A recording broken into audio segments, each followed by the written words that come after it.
अस्सलाम वालेकुम dear student, practical coaching से मैं आप लोगों की खिदमत में हाजिर हूँ। आज हम स्टार्ट करते हैं class first year of intermediate chemistry. Chapter number 1 का जो नाम है वो है स्टीशियोमेट्री। चैप्टर नंबर 1 का जो नाम है आपके पास वो है स्टीशियोमेट्री। तो सबसे पहले आपने चैप्टर नंबर 1 का जो नाम है उनको समझना है ताकि आपके लिए पूरा चैप्टर इजी रहे। अगर आपने चैप्टर का नाम आपको समझ में आ गया तो पूरा चैप्टर आपके लिए इजी है, मगर अगर आपको चैप्टर का जो नाम है वो समझ में नहीं आया तो आपके लिए पूरा जो चैप्टर है वो डिफिकल्ट है। तो आपने कोशिश करना है कि चैप्टर का जो नाम है वो आप समझे, समझने के बाद आपके लिए ये चैप्टर इजी। तो स्टार्ट करते हैं स्टीशियोमेट्री। यहाँ पे आपके पास ये दो वर्ड से मिलकर ये स्टीशियोमेट्री बनी है। नंबर 1 पे आपके पास है स्टीशियो, नंबर 2 पे आपके पास है मेट्री। ठीक है, ये दो वर्ड है। स्टीशियो का मतलब होता है रेशु, स्टीशियो का मतलब होता है रेशु, और मेट्री का मतलब होता है कैलकुलेशन। मेट्री का मतलब क्या होता है? कैलकुलेशन। यानी ratio based calculation is called stoichiometry. Ratio based calculation जो होता है इसको क्या कहते हैं? स्टीशियोमेट्री। इस पूरे चैप्टर में आपने सिर्फ कैलकुलेशन करना है, वो भी न्यूमेरिकल्स है। ठीक है, और वो किसकी बुनियाद पर? रेशो बेस्ड की बुनियाद पर ये कैलकुलेशन आपने करना है। इस चैप्टर में टोटल 4 या 3 फार्मूले हैं, ठीक है, जो बुक में मौजूद है, लेकिन उस फार्मूले के मुताबिक में जो क्वेश्चन है वो मैं उस फार्मूले के मुताबिक नहीं कराऊंगा, बल्कि मैं रेशियो मेथड जो कि आसान मेथड है, इन मेथड के जरिए से उनका जो सोल्यूशन है वो मैं आपको बता दूंगा। क्योंकि ये जो मेथड है रेशियो, जो आपके पास रेशियो का जो मेथड है ये आपने क्लास 6 में भी पढ़ा है, और साथ ही 7 की जो मैथमेटिक्स बुक है, इस तरीके से क्लास 8 का जो मैथमेटिक्स बुक्स है, ठीक है, जितने भी मैथमेटिक्स बुक्स है ये रेशियो मेथड वहां पे आपने पढ़ा है। तो अब मैं इस रेशियो मेथड के जरिए से यहाँ पे आपको कैलकुलेशन भी कराऊंगा। नंबर 1 पे अगर आपको फिर भी पता नहीं कि रेशियो मेथड क्या होते हैं तो वो यहाँ पे मैं आपको बता दूंगा, इजी है। जरा सा मैं आपको याद कराता हूँ कि आप क्लास 6 7 में मैथ्स में पढ़ते थे, रेशियो के क्वेश्चन होते थे। क्या आपके पास 2 पेंसिल्स हैं? कितने पेंसिल है? 2 पेंसिल। और इन 2 पेंसिल का जो प्राइस होता था वो कितना था? 10 रुपए। ठीक है, और आपसे कहते थे कि ये 3 पेंसिल है, इसका प्राइस कितना होगा? इसको मैंने नाम दिया एक्स, वाई, पी, डब्ल्यू, जो भी नाम आप इसको दे सकते हो। तो इस सिंपल मेथड को क्या कहते हैं? Ratio method. ठीक है, इसका नाम है रेशियो मेथड। इसका तरीका यह था कि 2:10 इक्वल टू, इस इक्वल को हम क्या कहते थे वहां पे? प्रोपोर्शन। प्रोपोर्शन को हम शो करते हैं 4 डॉट से।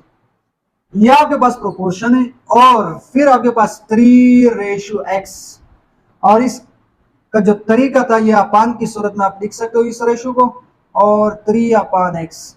इसको आपने सिंपल क्या करना है? Crossing multiplication. तो यहां पे आपके पास क्या आएगा?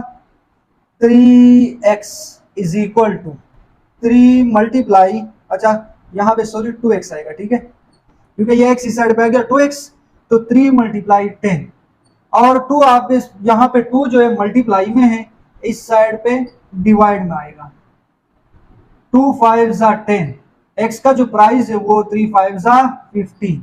ये आपके पास x का आंसर आ गया। यानी 3 पेंसिल आपके पास, 3 पेंसिल का जो प्राइस है वो कितना होगा? 15 रुपए। ठीक है, ये रेशियो मेथड था। ये एक आसान एग्जांपल से मैंने आपको समझाया, ठीक है, ताकि आपको समझ में आए। अब यहाँ पे अगर केमिस्ट्री के लिहाज से हम देखें तो केमिस्ट्री में आपके पास इस स्टीशियोमेट्री में आपने मास मास रिलेशनशिप को स्टडी करना है, और साथ ही मास वॉल्यूम रिलेशनशिप, और साथ ही वॉल्यूम वॉल्यूम रिलेशनशिप को आपने इसमें स्टडी करना है। ठीक है, तो स्टार्ट करते हैं। हमारा जो मेन टॉपिक्स है उनकी तरफ बढ़ते हैं। इससे आप अगर आप स्क्रीनशॉट लेना चाहते हो तो स्क्रीनशॉट ले सकते हो आप। नंबर 1 पे आपके पास है मास मास रिलेशनशिप। मास मास रिलेशनशिप। नंबर 2 पे आपके पास है volume, sorry mass volume relationship. Number 3 पे आपके पास है वॉल्यूम वॉल्यूम रिलेशनशिप। ठीक है, इसका मतलब यह है कि इसमें आपको मास गिवन होगा और मास को मालूम भी करना है। यहाँ पे मास गिवन होगा और मास रिक्वायर्ड वॉल्यूम, मास गिवन है और वॉल्यूम रिक्वायर्ड है, वॉल्यूम को आपने फाइंड करना है। यहाँ पे वॉल्यूम गिवन है और वॉल्यूम को आपने फाइंड करना है, ठीक है। इसका बहुत आसान मेथड, यानी ये रेशो का जो मेथड है, इनके जरिए से मैं आपको समझाने की कोशिश करूंगा और समझ में भी आएगा, इंतहाई इजी मेथड है, ठीक है। अब इससे अगर आप स्क्रीनशॉट लेना चाहते हो तो इसे स्क्रीनशॉट ले ले, ठीक है।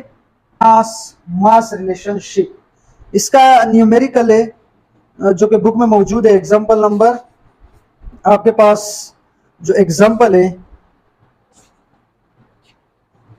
वो है एग्जांपल नंबर 1.7, आपके पास ये एग्जांपल है, ठीक है। यहाँ पे आपके पास जो एग्जांपल है, calculate mass of carbon dioxide. अब आपने कार्बन डाइऑक्साइड की जो मास है उनको आपने कैलकुलेट करना है, मालूम करना है। That can be obtain bye complete thermal decomposition of 50 gram limestone CaCO3, ठीक है। आपको लाइमस्टोन की जो मास है वो गिवन है 50 ग्राम। 50 ग्राम के ऊपर आपके पास CO2 कितना रिलीज होगा, ठीक है। तो सबसे पहले आपके पास इक्वेशन भी मौजूद है। इक्वेशन क्या है आपके पास, यहां पे CaCO3,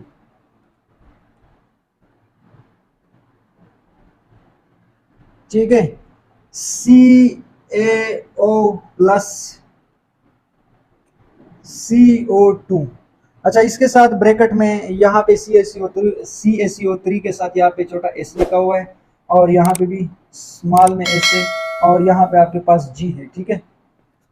तो इसका मतलब होता है सॉलिड और इसका मतलब ये होता है, यानी ये कौन सी फॉर्म में मौजूद है, सॉलिड की फॉर्म में, ये भी सॉलिड की फॉर्म में और ये गैस की फॉर्म में। इसका मतलब ये होता है, ठीक है।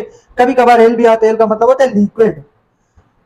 अब ये आपके पास इक्वेशन है, इस इक्वेशन के जरिए से आपने क्या करना है कि CaCO3 यानी लाइमस्टोन जो आपके पास है वो 50 ग्राम आपने यूज किया है। यूज करने के बाद CO2 यहाँ पे कितना रिलीज होगा, ये आपसे उसने क्वेश्चन किया है। सबसे पहले इक्वेशन से आप तीन चीजें फाइंड कर सकते हो। कितने चीजें? तीन। नंबर 1 पे आपके पास आप इक्वेशन के थ्रू मोल को भी फाइंड कर सकते हो। इक्वेशन के थ्रू मोल के बारे में आपको पता होता है। एग्जांपल, यहां पे कोई डिजिट नहीं है, इसका मतलब है कि यहां पे 1 तो है। जब कोई डिजिट नहीं है तो इसका मतलब है कि 1 यहाँ पे मौजूद है, तो ये 1 मोल है। इस तरीके से यहाँ पे कुछ भी नहीं है तो यहाँ पे भी 1 है, तो ये 1 मोल है। और यहाँ पे भी 1 है, कुछ भी नहीं है तो 1 तो है, तो यहाँ पे भी 1 मोल है। एग्जाम्पल, इससे पहले अगर कोई डिजिट आ गया, एग्जाम्पल 3, इसका मतलब है 3 मोल है। 5 भी आ सकते हैं, 2 भी आ सकते हैं, 3 भी आ सकते हैं, ठीक है। जो भी आए ये किस चीज को शो कर रहे हैं? मोल को शो कर रहे हैं, ठीक है। अब और यहां पे भी अगर 10, 12, 3 मोल आ सकते हैं, ठीक है। और यहां पे भी जो भी नंबर हो यहां पे, यानी इस कंपाउंड से या इस मॉलिक्यूल से पहले जो भी नंबर हो वो किस चीज को शो कर रहे हैं? मोल को शो कर रहे हैं। तो इक्वेशन के थ्रू आपको पता चल सकता है कि यहाँ पे कितने मोल रहे, ठीक है। नंबर 2 पे आपके पास क्या है? नंबर 2, ठीक है। मैंने आपको क्या बताया था? 3 चीजों के बारे में आपको पता चल सकते हैं। नंबर 2 पे आपके पास है मॉलिक्यूलर मास। मॉलिक्यूलर मास या फार्मूला मास या एटॉमिक मास, ठीक है। मॉलिक्यूलर मास का मतलब यह है कि इसका जो मास है वो भी आप फाइंड कर सकते हो। जिस तरीके से आपके पास सी है, कैल्शियम, कैल्शियम आपके पास 40 होता है और साथ ही कार्बन आपके पास 12 होता है और साथ ही आपके पास जो ऑक्सीजन है ये 16 मल्टीप्लाई 2, ठीक है। 2 नहीं, 3 है, सॉरी, ठीक है।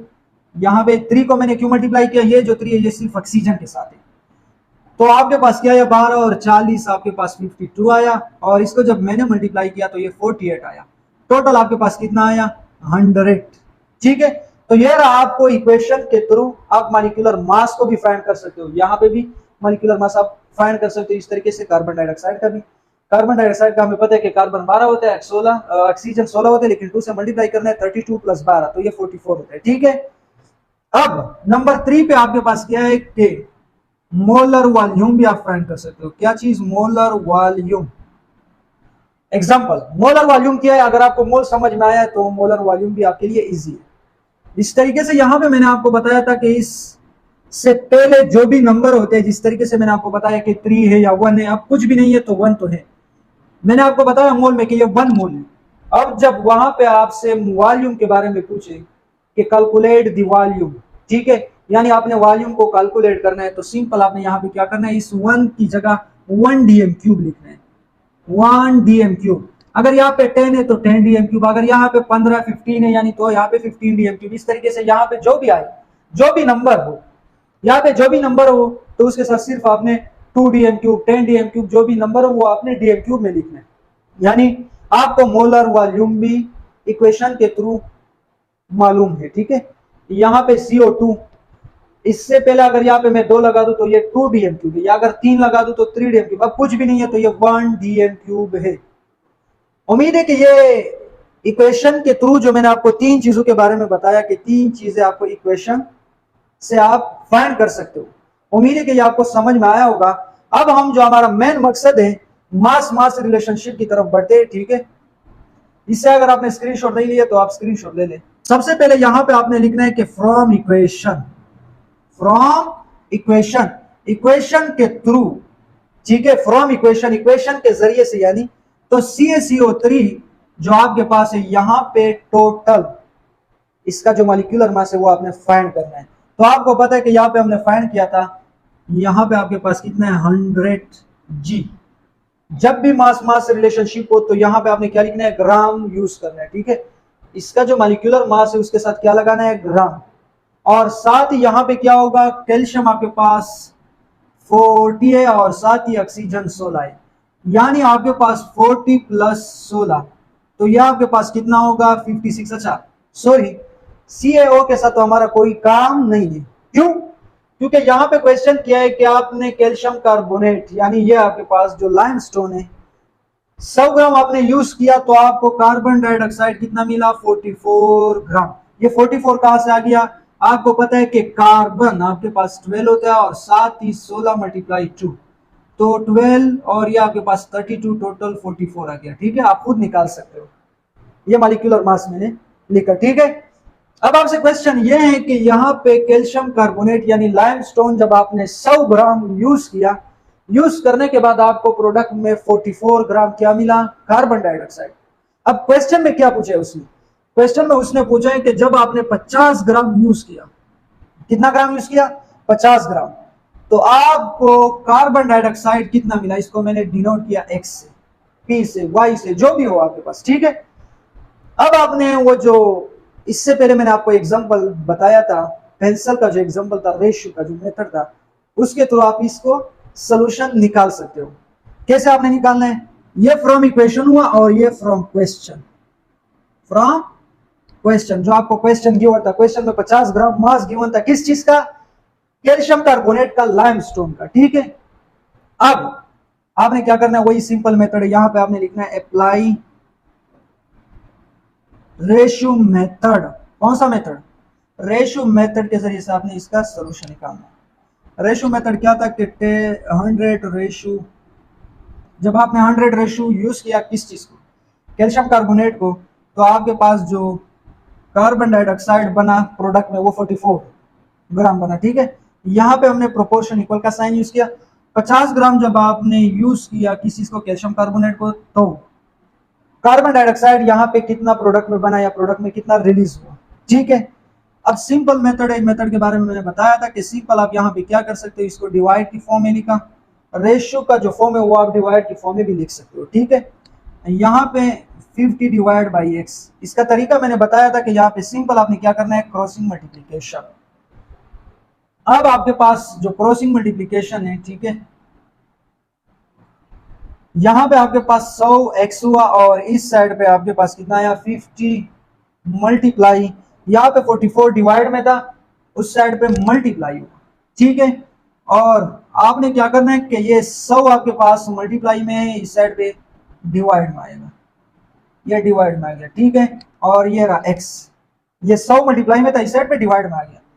अब आपने क्या करना है, यहाँ पे 50 से कम 50, 50 2 जा, या सिंपल आप क्या कर सकते हो कि यहाँ पे आपने करना क्या है कि यहाँ पे आप सिंपल इससे, इस 0 से ये 0 कैंसल, और 5 2 जा 10, 2 2 जा 4, 2 2 जा 4, तो x का जो आंसर है वो कितना आया 22 ग्राम। यानी यहाँ पे प्रोडक्ट में आपके पास 22 ग्राम आया। जब आपने 100 ग्राम यूज किया था कैल्शियम कार्बोनेट तो 44 ग्राम आया, लेकिन जब आपने 50 ग्राम यूज किया तो कितना आया 22 ग्राम। ये हमने कैलकुलेशन इसका आपको करके दिखाया यहाँ पे। अब आपने सिंपल यहां पे क्या लिखना है,